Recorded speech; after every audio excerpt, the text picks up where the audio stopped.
ચૂંટણીઓમાં જીત મેળવી લેવી એક વાત છે, પરંતુ સત્તા સંભાળવી અને તેમાં સંતુલન જાળવવું બીજી વાત છે. પરિણામો આવી ગયા બાદ હવે સાચો રાજકીય ખેલ શરૂ થાય છે, પદોની વહેંચણીનો. અને હાલ ભાવનગર મનપામાં એવી સ્થિતિ જોવા મળી રહી છે, જ્યાં ભાજપે બહુમતી તો મેળવી લીધી છે, પરંતુ હવે મેયર પદની પસંદગીમાં આંતરિક મથામણ તેજ બની છે.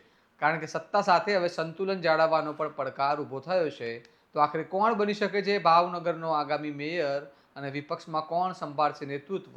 આવો વિગતે વાત કરીએ આ અહેવાલમાં.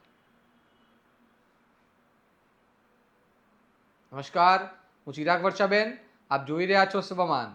ભાવનગર મહાનગરપાલિકાની ચૂંટણીમાં ભારતીય જનતા પાર્ટીએ ફરી એકવાર જોરદાર પ્રદર્શન કર્યું છે.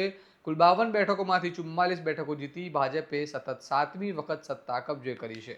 આ જીત માત્ર સંખ્યાબળ નહીં, પરંતુ શહેરમાં ભાજપના સંગઠન અને મતદારોના વિશ્વાસનું પ્રતિબિંબ માનવામાં આવી રહ્યું છે. પરંતુ હવે સમગ્ર રાજકીય ફોકસ એક જ મુદ્દા પર છે કે મેયર કોણ?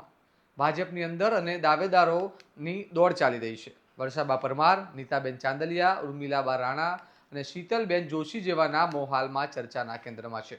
દરેક દાવેદાર પાછળ પોતાનું રાજકીય વજન, સામાજિક સમીકરણ અને પાર્ટી પ્રત્યેની વફાદારી મહત્વનું ફેક્ટર બની રહ્યું છે. માત્ર મેયર પદ જ નહીં, પરંતુ સ્ટેન્ડિંગ કમિટીના ચેરમેન પદ માટે પણ ભારે હરીફાઈ છે. નરેશ મકવાણા, અશોક બારૈયા, ઉપેન્દ્રસિંહ ચુડાસમા, જસવંતસિંહ ગોહિલ અને કિશન મહેતા જેવા નામો આ દોડમાં આગળ ગણાઈ રહ્યા છે. આ પદ એટલું મહત્વપૂર્ણ છે કે આગામી વિકાસ કામો અને નીતિઓ પર તેની સીધી અસર થાય છે. હવે વિપક્ષની વાત કરીએ તો કોંગ્રેસ માટે આ ચૂંટણી પડકારજનક રહી, છતાં હવે વિરોધ પક્ષના નેતા પદ માટે ચર્ચાનો તેજ બની છે. કિશન મેયર અને જયદીપસિંહ ગોહિલના નામો આ દોડમાં આગળ હોવાનું માનવામાં આવી રહ્યું છે. અને કોંગ્રેસ માટે હવે સૌથી મોટી જવાબદારી મજબૂત વિરોધ પક્ષ તરીકે ઊભું રહેવાની રહેશે.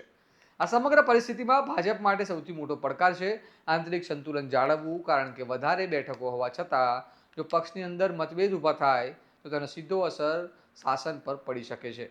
સામાજિક સમીકરણ, મહિલા પ્રતિનિધિત્વ, અનુભવ અને રાજકીય સંદેશ, આ બધા ફેક્ટર્સ હવે અંતિમ નિર્ણયમાં મહત્વની ભૂમિકા ભજવશે.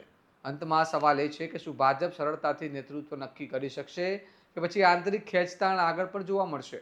અને શું વિપક્ષ પોતાની ભૂમિકા મજબૂત રીતે ભજવી શકશે? હવે સૌની નજર એક જ બાબત પર છે, મેયરનો તાજ કોના શિરે ચડશે અને ભાવનગરના વિકાસની દિશા કોના હાથમાં જશે? આ મામલે તમારું શું માનવું છે? અમને કમેન્ટમાં જણાવો. અને આવા જ વિશ્લેષણાત્મક સમાચાર માટે તમારા સ્વમાનને લાઇક, શેર અને સબસ્ક્રાઇબ કરવાનું ભૂલતા નહીં. નમસ્કાર.